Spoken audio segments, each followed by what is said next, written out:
어찌됐든 뭐 트럼프는 폭격을 하고 휴전을 발생했기 때문에 상당히 지금 큰 업적을 남겼다고 생각하고 있는 것 같아요. 그렇습니다. 예. 그런 말 들었어요. 예. 유조선 2개만 예, 침몰시키면 폐업이 봉쇄된다. 예, 폐업 봉쇄됩니다. 아니, 이란이 자기 원유 수출하는 통로를 자기 발등에 칼을 찍느냐. 예.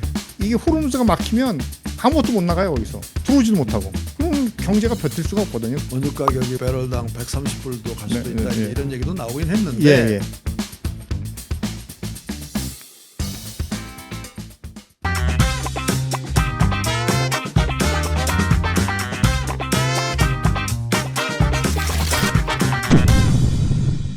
네, 안녕하십니까. 세라테입니다. 지난 6월 13일에 이스라엘의 폭격으로 시작된 이스라엘-이란 전쟁이 열흘 후인 23일에 트럼프가 휴전이 성립됐다고 선언하면서 일단은 한 단계 마무리가 된 것 같습니다.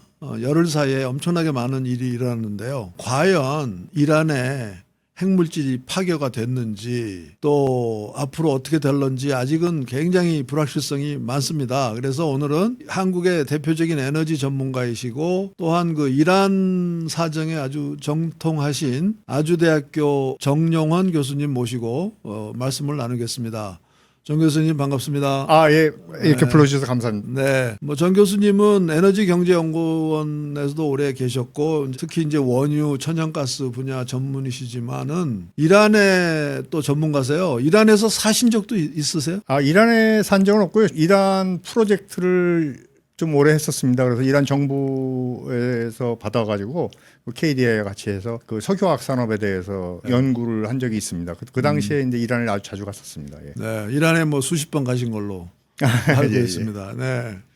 그러면 질문으로 바로 들어가서 우선 미국의 그 B2 폭격기가 이제 벙커버스터를 싣고 네. 그 이란의 핵심 원자력 설비 포르도? 네, 포르도입니다. 를 때렸다. 네네. 그래서 이제 트럼프 대통령은 이제 완전히 파괴됐다. 예, 예. 이렇게 얘기를 했는데 네네. 미국 내 정보기관에서의 분석은 확실치 않다. 완전히 제거된 것 같지도 않다. 예. 이러고 있는데 예. 보셨을까요? 안 보셨을까요? 저도 뭐 정확한 건 모르고 누구도 정확한 건 아마 이란 당국자들만 알겠죠. 그런데 우리가 이해를 할 필요가 있는 게 이란은 이런 걸 예상을 안 한 건 아니거든요. 이런 걸 예상을 하고 경제 자체도 저항 경제라고 얘기를 합니다. 저항 경제. 예, 리지스턴스 이코노미라 그래가지고 중요 시설들은 크게 짓질 않아요. 크게 짓질 않고 다 분산해서 짓고 그 다음에 소규모로 짓습니다. 주로 저항 경제의 특징이. 그래서 그 이란에서 염려하는 거는 이란 공습, 파괴 그런 걸 염려하기 때문에 사실은 굉장히 단단한 준비를 오랫동안 해왔어요. 이란은. 이란은 몇 년이나 그런 제재를 받아왔나요? 예, 이란이 1979년에 허메이니가 회교혁명을 일으켜서 그 당시에 이제 프랑스에서 들어오면서 그때 회교혁명으로 이란 이제 왕정이 무너지고 이슬라믹 리퍼블릭이 됐죠. 팔레비. 예, 팔레비 무너지고. 그러고 그 해부터 이란의 생션이 시작된 겁니다. 아, 79년부터. 네, 79년부터. 그러니까 45년 됐네요. 네, 45년 됐습니다. 그러니까 45년 동안 제재에 적응하느라고 예, 예. 만든 경제 시스템이 예, 예. 저항 경제. 저항 경제입니다. 예. 처음 들어봅니다. 저항 리지스턴스 경제. 이코노미. 아니 그러면 북한도 저항 경제겠네요. 예, 그렇죠. 그런 맥락으로 이해하시면 좋습니다. 왜냐하면 항상 그래서 미국이 와서 폭격을 하지 않을까, 이스라엘이 폭격을 하지 않을까 그런 거에 대해서 염려를 하기 때문에 모든 설비를 갖다 이렇게 크게 짓지도 않고 분산해서 짓습니다. 항상. 그래서 자기네들이 공격을 받았을 때도 대처가 가능하게 그런 의미에서 보면은 한 시설을 한 군데 포르도에 다 몰아놨을까 하는 생각은 듭니다, 저는. 그리고 그런 걸 다 예상했기 때문에 최근에 이제 이란 외무부 장관이 얘기를 했어요. 상당한 피해를 입었다. 근데 그건 레토릭일 수도 있습니다. 그건 모르죠. 근데 피해를 좀 봤는데 아마 미국에서 얘기하듯이 완전히 제거를 했다 하는 거는 조금 그렇게 가능성이 높지는 않다고 봅니다. 예. 이란 정부도 피해 규모를 과장할 수도 있고, 예, 그렇습니다. 축소할 수도 있고, 예, 인센티브가 있죠, 그죠? 있습니다. 아, 예, 예, 예. 왜냐하면 과장해 놓으면은 야 다 파괴됐다. 그렇습니다. 그러면 안심을 시켜서 그 동안에 또 작업을 할 수가 예, 있기 예. 때문에 또 이스라엘 정부도 과장할 수도 있고 축소할 수도 있을 것 예, 같아요. 예. 자기 동기에 따라서 예. 미국만 과장할 것 같아요. 그렇습니다. 예.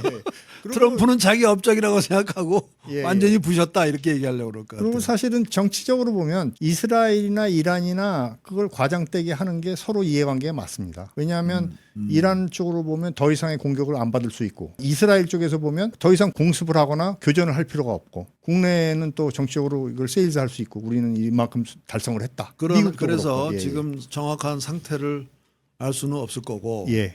그러나 전쟁은 일단 끝난 거죠. 일단은 휴전이 된 거죠. 휴전이 됐어요. 예, 종전이 된 건 아니고 휴전이 된 거죠. 예, 예. 그래서 이제 휴전에 대해서 예. 우리가 볼 때는 휴전이라고 하지만 사실은 이란의 패배 아닌가요? 이란이 일방적으로 당했죠. 사실은 이란이 일방적으로 당했다고 보는 게 맞습니다. 예. 예, 그런데 데미지가 어디까지 갔는지는 모르지만 이스라엘도 상당한 데미지를 입었다고 그래요.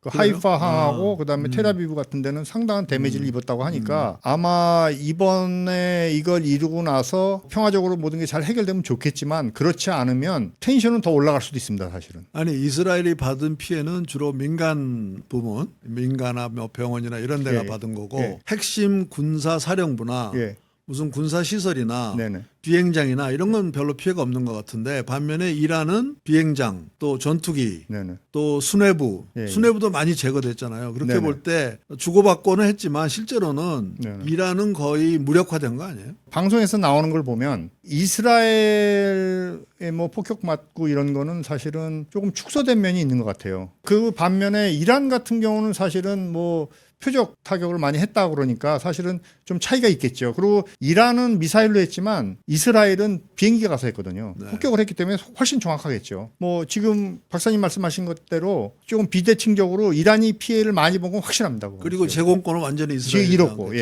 예. 제공권이 이제 이번 전쟁의 사실 배경 중에 하나인데 이스라엘이 이란까지 와서 폭격을 하려면 시리아 영공을 지나가야 됩니다. 근데 아사드 정권이 있을 때만 해도 시리아 정권을 가기가 쉽지 않았어요. 아사드 정권이 친이란 시아파 정권이었거든요. 네. 근데 아사드 정권이 몰락을 하니까 시리아는 지금 뭐 거의 무정부 상태거든요. 어떻게 보면. 그러니까 그 영공을 자유적으로 넘나드니까 이스라엘은 상당히 부담이 없는 거예요. 자기 집 앞마당까지 들락날락하니까. 그리고 지난 가자 사태 때 이스라엘이 이란을 공격해가지고 방공망을 많이 무너뜨렸거든요. 그러니까 자신 있게 갔죠, 사실은. 이번에 이스라엘이 이란 공격하기 전에 네네. 많은 손을 봤잖아요. 주변에 예, 그 예, 예, 예. 팔레스타인 쪽에서도 네네, 봤고 그렇습니다. 예. 예멘에 후티 방문, 예. 후티 뭐 다 손봤잖아요. 네, 다 손봤습니다. 그래서 예, 예. 사전 작업을 하고 예, 예. 손을 봤다고 볼 수가 예, 예, 있는데 그렇습니다. 예. 그러면 이스라엘은 이번에 전쟁의 목적을 달성했다고 볼 수 있을까요? 뭐 이스라엘 방송에서 나오는 건 목적을 달성한 것 같이 보입니다. 그 시설을 갖다가 파괴를 했고 아마 전면적으로 파괴를 못했어도 상당히 지연을 시킬 거예요. 프로그램이 있었으면은. 그러니까 다음 기회도 노릴 수 있고 그래서 이스라엘의 입장에서 보면 뭐 목표를 충분히 달성했다고 보고 있습니다. 네타냐후도 자기 목표를 달성했다고 해야 국내 정치적인 입지가 그렇습니다. 그 사람도 상당히 반대가 많잖아요. 사실. 그 사람도 기소도 돼 있고 뭐 여러 가지 문제가 많습니다. 예. 네. 예. 그런데 조금 한 발짝 물러서서 생각해 보면 네.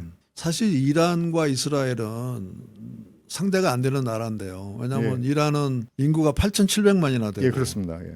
땅덩어리도 네. 뭐 160만 제곱킬로인가 뭐 예, 하여튼 그렇습니다. 예. 남한의 16배더라고요. 예, 맞습니다. 예. 근데 뭐 이스라엘은 인구 뭐 900만 좀 안 되고 예. 조그만 나라잖아요. 예.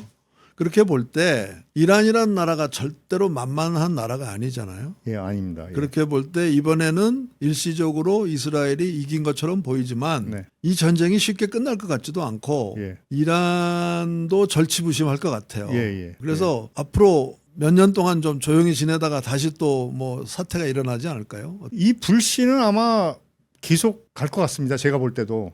그리고 이란이 사실은 제재 때문에 제재가 지금 한 46년이죠. 이제 하다 보니까 사실은 경제가 상당히 피폐해졌거든요. 피폐해져서 이스라엘에 대항을 못하는 거지. 사실은 이란이 그 자동차도 옛날에 푸조 라인이긴 하지만 자체 기술로 한 100만 대 생산하고 중동 지역에서 거의 유일하게 그러니까 터키 빼고 중동 지역에서 산업화를 이룬 나라예요. 공업도 상당히 발전돼 있고 석유화학도 상당히 발전이 되어 있고 자체 기술로 발전소도 짓고 다 합니다. 그 주변 국가들은 다 자기네들이 하는 게 아무것도 없어요. 근데 이란은 다 자급자족으로 하는 게 되게 많거든요. 그래서 이란이 앞으로도 장기적으로 보면 인구나 과학, 공업 뭐 이런 거의 발전 단계로 봤을 때 이스라엘에는 계속 위협이 될 거예요. 이제 맞습니다. 아랍의 종주국인 셈인데 네네. 이란이 그렇죠. 그렇습니다. 그런데 이제 이란과 사우디가 서로 이제 아랍의 리더로 네네. 경쟁하는 거죠. 예. 또 시아파하고 수니파이기 때문에 예, 그렇습니다. 그렇기 때문에 사실은 굉장히 복잡하죠. 네네, 그 동네가. 예. 그러나 이제 제 질문의 핵심은 이란은 여러 가지 면에서 산업 경쟁력이라든가 예. 여러 가지 면에서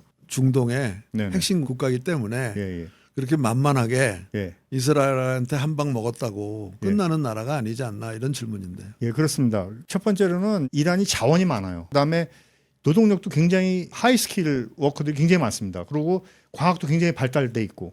그래서 궁극적으로는 이란을 견제할 수 있는 세력은 없습니다. 만약 이 상태로 제재가 해제돼서 그 이란이 좀 발전을 하고 그다음에 자유롭게 세계 경제에 참여를 하게 된다 그러면 이란이 아마 그 지역 내에서는 아마 제일 강한 나라가 될 겁니다. 예. 국민의 교육 수준이 높은 거예요. 굉장히 높습니다. 그게 핵심인 것 같아요. 그렇습니다. 그렇죠? 예. 그리고 이란은 가스가 그렇게 많다면서요? 천연가스가. 예, 이란은 사실은 천연가스가 굉장히 많은데 전통가스 우리가 얘기를 하죠. 예, 그냥 딱 뚫어서 전통적으로 생산하는 양은 세계 1위입니다. 근데 요새 이제 셰일이 많이 나오다 보니까 전체적으로 다 통틀으면 이제 2위라고 얘기를 해요. 미국 다음으로 많다고 그러는데 실제로는 가스가 굉장히 많습니다. 지금 천연가스를 제일 많이 수출하는 카타르의 경우 그 가스전이 겹칩니다. 사우스파라 그래가지고 같은 지역입니다. 같은 지역. 그래서 이란은 상당한 그 잠재력을 가지고 있습니다. 그 레짐 체인지에 대해서는 어떻게 생각하세요? 이란의 정권 교체.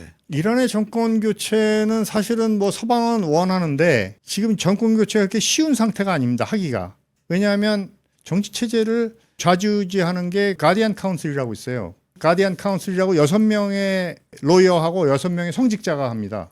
이 사람들이 사실은 그게 뭐 상원 같은 거예요? 상원? 상원이 아니라 우리로 따지면 뭐 원로회의 같은 거죠. 가디안 카운슬이 뭐를 하냐면 이 대통령이 또 따로 있거든요. 대통령이 따로 있는데 대통령을 선출할 때 대통령 후보를 갖다가 결정을 합니다. 스크리닝을 합니다. 재밌는 제도네요. 예, 재밌는 제도고 그다음에 그거를 임명하는 사람이 누구냐면 수프림 리더예요. 근데 이 가디안 카운슬이 또 뭘 하냐면 엑스퍼트 바디가 있어요. 88명이 있는 엑스퍼트 바디가 있거든요. 근데 그 사람들이 수프림 리더 선출하는데 그 사람들 선출 가디안 카운슬이에요. 그러면 이 순환적으로 해서 반대파가 끼어들 룸이 없어요. 대통령은 선거로 뽑죠. 선거로 뽑는데 그 후보자를 스크리닝을 해요. 가디안 카운슬이 스크리닝을 해요. 그래서 적격 부적격을 얘기를 해요. 사실은 레짐 체인지가 필요하면 강력한 야당이 있어야 되는데 야당은 상당히 지리멸렬합니다. 그러니까 국가 가버넌스가 굉장히 특이하네요. 예, 굉장히 특이합니다. 일종의 슈퍼 스트럭처처럼 예. 있고 예. 대통령을 포함한 행정부는 그 밑에 있고. 예, 있습니다. 예. 그다음에 이제 문제가 되는 부분이 뭐냐면 국민들 정서인데요. 그렇죠. 국민들은 반대하는 국민들도 많겠죠. 그런데 더 걱정하는 거는 뭐냐면 무정부 상태를 걱정해요. 만약 신정이 물러나면 그런 혼란기를 많이 겪었거든요. 혼란기를 언제 겪었냐면 1953년에 그 대통령이 축출이 됐었어요. 사실은 민주주의 역사가 굉장히 깊죠. 옛날에 53년에 모하메드 모사데크라고 대통령이 있었는데 그 당시에 53년에 미국 정보부하고 영국 정보부에 의해서 실각을 했어요. 근데 이제 석유 국유화 문제로 그 당시에도 무정부 상태가 될 때 굉장히 혼란을 겪었어요. 그 다음에 팔레비가 들어올 때도 굉장히 혼란을 겪었고 그 다음에 팔레비가 나갈 때도 혼란을 겪었고 그 다음에 지금 보시면 알지만 시리아나 이라크도 무정부 상태가 됐잖아요. 이 혼란이 상당하거든요. 그러니까 이란의 많은 사람들은 이 공백 상태, 어떤 리더십의 공백 상태에 대해서 상당히 불안해해요.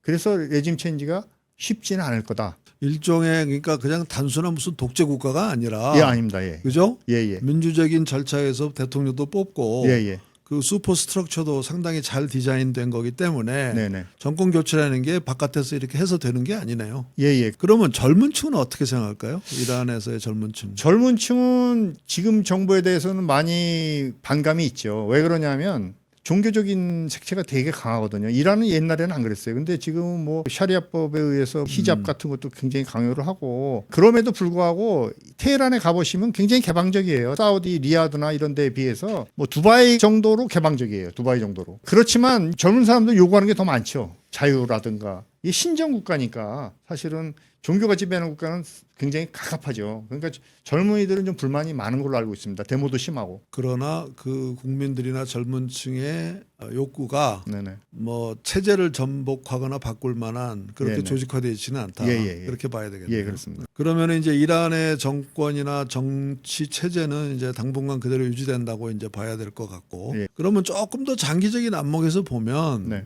중동 문제는 앞으로 어떻게 전개될까요? 다시 말하면 결국 중동 문제의 해법은 이스라엘도 생존하게 하고 또 팔레스타인도 국가로 소위 투 스테이트 예. 솔루션으로 가고 중동 국가들도 이스라엘의 생존을 보장해 주고 네. 그렇게 가야 될 것 같은데 예.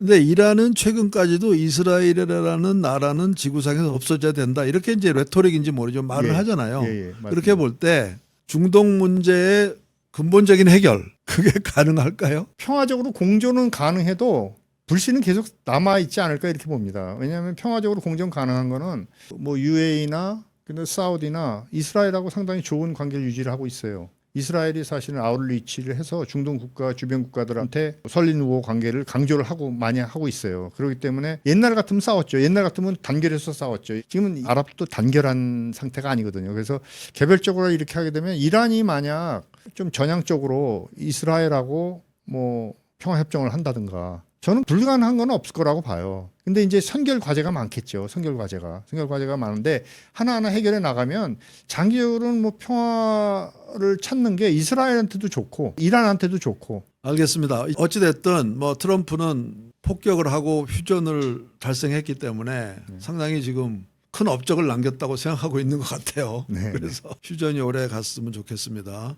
얘기를 조금 바꿔서 이제 예. 원유 얘기를 정 교수님 전문 분야인데 예, 지금까지 말씀드린 건 제 전문 분야가 아니었습니다, 사실은. 근데 이제 이번에 전쟁 중에 이란 정부가 호르무스 해협을 봉쇄하겠다라고 말은 하면서 예. 최종 결정은 아직 안 났다 그랬는데 예. 그게 그 가디안 카운슬에서 하는 거예요? 최종 결정을 누가 최종 하는 결정은 수프림 리더가 하는 겁니다. 수프림 리더가 예, 그러니까 하메네이가. 수프림 리더 호메네이가 결정을 아직 안 한 예, 안 하는 거예요. 상태에서 밑에서는 이제 다 해서 의회에서 해서 올렸고 올렸는데 행정부에서 해서 올렸고 하메네이가 이제 오케이 사인을 안 준 안에 겁니다. 예. 상태에서 휴전이 된 건데 예, 그렇습니다. 호르무스 해협이 폭이 얼마나 몇 킬로나 될까요? 호르무스 해협 자체는 제일 최단 거리가 아마 33km 정도? 33km. 예, 33km인데 실제로 통행 가능한 길은 양쪽에 3km입니다. 3km씩. 이론적으로 따지면 두 대가 동시에 움직일 수는 있어요. 근데 두 대가 움직이는 거는 없고 통상 한 대만 움직입니다. 그런데 실제로 봉쇄한다는 것은 뭘 하는 거예요? 거기에 뭐 지뢰라 그러나? 방법은 여러 가지가 있습니다. 어떤 방법이 있어요? 방법이 하나는 뭐냐면 거기다 기뢰를 설치하는 게 있고요. 수중에다가 폭탄을 설치하는 방법이 있고 그다음에 건보트라고 있습니다. 그러니까 우리나라 같으면 고속정이라고 할 수 있는데 거기 이제 무기를 해가지고 그 앞에서 못 지나가게 하는 거죠. 건드리면 터지게? 예. 그리고 아주 장기적으로 할 수 있는 건 뭐냐면 거기다 배를 하나 침몰시키는 거예요. 그런 말 들었어요. 예. 유조선 두 개만 침몰시키면 해협이 봉쇄된다. 예, 폐협 봉쇄됩니다. 왜 그러냐면 그 장기적으로 하게 되면 거기가 깊이가 되게 낮아요. 통상 한 60m에서 아주 깊은 데가 100m니까 한 60m에서 80m 사이라고 보시면 될 겁니다. 깊이가 낮기 때문에 배를 한 두 척을 거기다 침몰시키면 못 지나갑니다. 배가. 그거를 침몰시키면은 이제 다시 통행을 하려면 좀 시간이 걸리겠네요. 예, 그게 뭐 제거해야 되니까. 보통 그 옛날에 스터디를 미국에서 했었는데 그 초크 포인트 스터디를 했었는데 최소 2주 걸립니다. 클리어하는데. 예.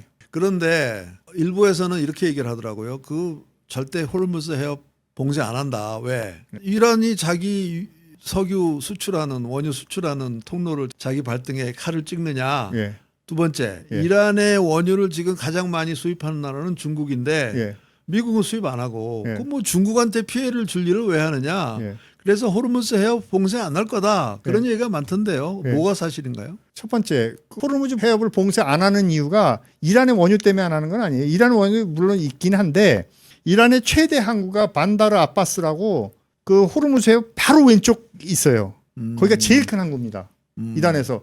이란 무역의 한 80% 이상의 물동량이 거기서 왔다 갔다 해요. 근데 이게 호르무즈가 막히면 아무것도 못 나가요, 거기서. 들어오지도 못하고. 그럼 경제가 버틸 수가 없거든요. 그래서 글쎄요. 사실은 인센티브가 굉장히 적습니다, 그거는. 그래서 생각한 건 사실 봉쇄보다는 선별적으로 옛날에도 검문을 했었거든요. 2019년에도 지나가는 상선을 검문하고 하게 되면 인슈런스가 올라가가지고 거의 비슷한 효과를 낼 수가 있어요. 예, 비슷한 효과를 낼 수가 있기 때문에 저는 자국의 어떤 무역 문제도 있고 그 다음에 그걸 했을 때 여파, 그 국제적인 어떤 정치적인 영향 그런 걸 다 고려했을 때는 전면적인 봉쇄는 굉장히 힘들다고 봅니다. 저는. 그러니까 그러면 물리적으로는 봉쇄하기 힘들더라도 네.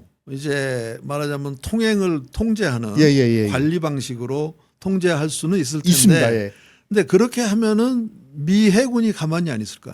미 해군 해전이 붙을 거 아니에요? 예, 해전이 붙게 되면 그 자체로 통과를 못하죠. 어, 거기 분쟁이 생기면 일단 보험이 안 됩니다.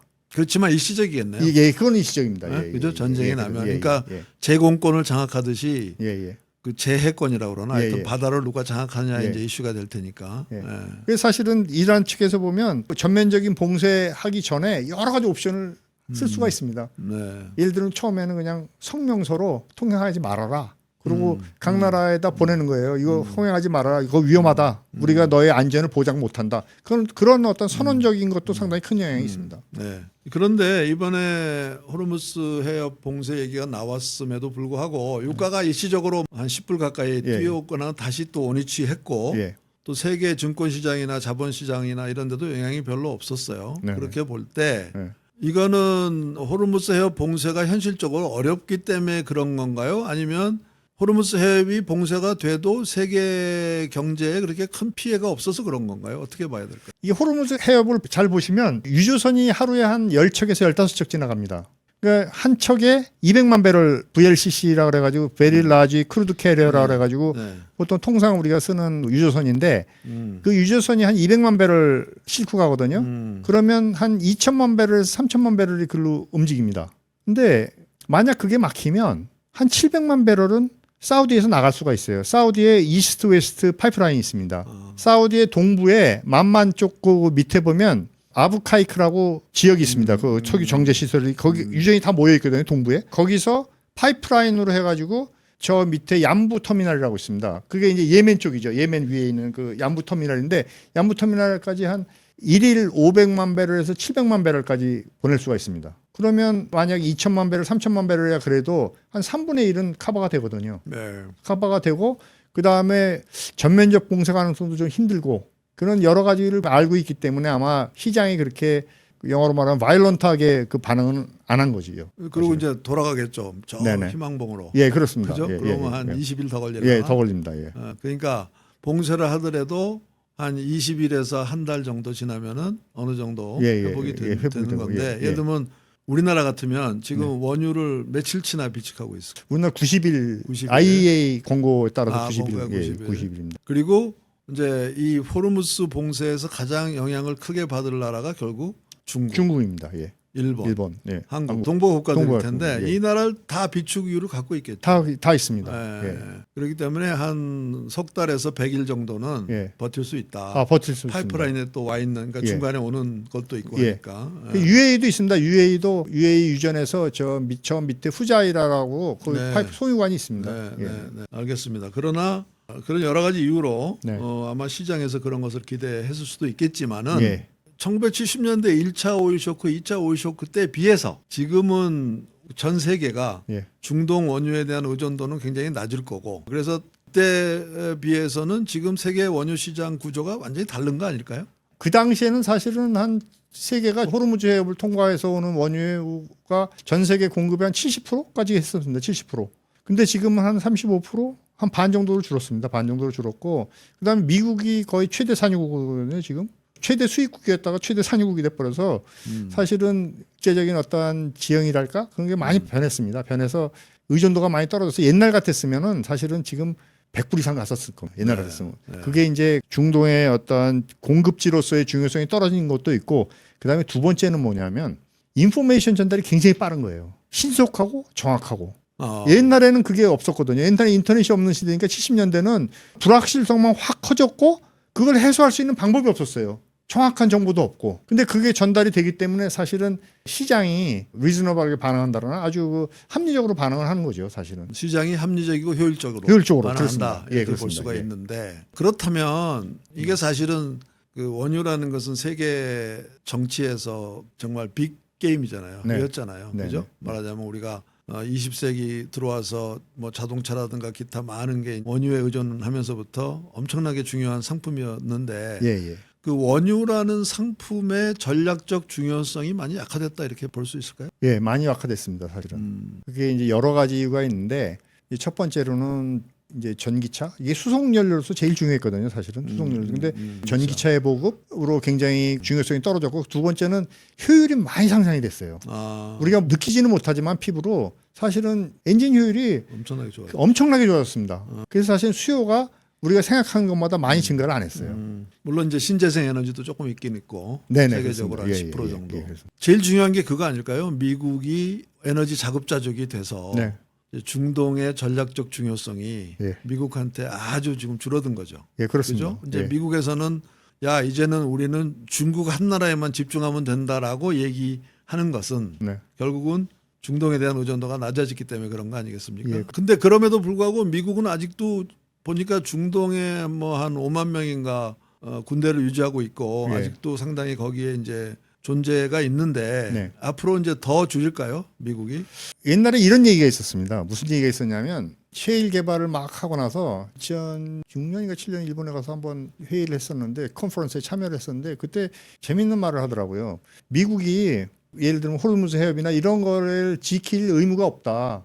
의무가 없는데 이게 아직도 지키고 있는데 이거는 누가 비용을 내야 되지 않겠느냐. 이런 얘기를 하더라고요. 그래서 미국이 만약 주전의 필요성이 있게 되면 상당 부분 비용을 갖다가 우리나라나 일본이나 중국이 부담해야 되지 않을까 이런 생각을 합니다. 그래서 사실 전략적으로는 교수님 말씀하신 대로 중요성은 많이 떨어졌죠. 많이 떨어져서 중동이 그렇게 중요한 나라가 아닙니다. 지금은. 아니 앞으로 미국 트럼프가 한국하고 일본한테 야 우리 중동 주둔 비용 너네한테 그러는 거 아니야? 그렇습니다. 그 수송로 보호를 해주니까 네. 예, 그 얘기를 제가 들은 적이 있습니다. 아니 예. 호르무즈도 그렇고 싱가포르 거기 뭐 말라카예요. 말라카도 그거 예, 아주 그렇습니다. 굉장히 예. 중요한 예, 그렇습니다. 초크 포인트 아닙니까? 예, 그러고 지금 이제 우리가 얘기는 많이 안 하고 있지만 요번에 호르무즈 사태를 보면서 지금 남중국해도 문제거든요. 네. 남중국해도 이게 그렇죠. 말라카에서 글로 올라오거든요. 그 남중국해도 초크 포인트라고 볼 수가 있거든요. 그런 면에서 우리가 방위비 이런 거 분담에 100% 자유롭다고는 얘기는 못하는 것 같아요. 그런 말이 돌아다니는 걸 보면. 미국이 카드가 많네요. 네네네 그렇습니다. 네. 뭐 여하튼간에 일단은 이란 이스라엘 전쟁이 이제 휴전이 되고 네. 세계 원유 시장도 다시 안정이 되고 네. 그래서 이제 다행입니다만 알래스카 가스전 예. 그것도 좀 관여하시는 걸로 아는데 예. 알래스카 가스전 미국이 이제 한국과 일본한테 개발해서 돈 내서 개발해서 가져가라 그래. 예. 그게 어떻게 진전되고 있나요? 경제성이 있나요? 경제성은 사실은 뭐 어떻게 하느냐에 따라 있을 수도 있고 없을 수도 있습니다. 근데 이제 장점은 뭐냐면 이 수송거리가 굉장히 짧다는 거예요. 수송 비용이 작고. 단점은 뭐냐면 파이프라인을 한 1,300km 건설해야 된다는 게 동토 지역의 비용입니다. 근데 그 비용은 뭐 상쇄가 가능해요. 그 운임 차이로도. 제가 볼 때는 운임 차이로도 몇 년이나 걸려요? 페이백이. 페이백은 사실은 보통 그런 경우 10년 이하로 끝나야 되거든요. 근데 현재 우리는 사실은 정보가 별로 없어요. 2002년, 2004년에 나온 게 마지막 비용인데 그 비용이 보통 이런 프로젝트를 할 때는 비용의 퀄리티랄까? 비용 산정의 퀄리티를 계산을 해서 클래스 5부터 클래스 1까지를 해요. 근데 우리가 가진 정보는 클래스 3 정도예요. 그걸로는 투자 결정을 못 하죠. 클래스 2 정도 근접을 해야 되거든요. 그래서 그 비용 산정을 지금 하고 있습니다. 그 월리라는 회사가 그 지역 회사인데 알래스카 하고 있습니다. 그거 나와 봐야 알겠지만 비용이 좀 높더라도 저는 상당한 전략적인 가치가 있다고 봅니다. 왜냐하면 지금 호르무즈 얘기를 했지만 말라카도 문제고 초크 포인트가 많거든요. 근데 거기서 내려오는 거는 초크 포인트가 없어요. 그리고 단기간 내 내려오면 8일이면 내려옵니다. 8일이면 우리 평택까지 들어올 수가 있습니다. 알래스카에서. 예. 가깝네. 근데 우리가 요새 수입을 많이 늘리고 있는 미국 LNG가 저기 텍사스 쪽에서 오거든요. 텍사스 쪽은 파나마를 거쳐서 오거든요. 파나마를 거쳐서 오는데 그러게 되면 요새 최근에 들어온 게 아마 한 33일 걸렸을 거예요. 그러면 이게 운임 차이가 큽니다. 운임이 하루에 뭐 한 7만 불에서 10만 불, 어떤 10만 불 넘어갈 때도 있어요. 용선 따라서.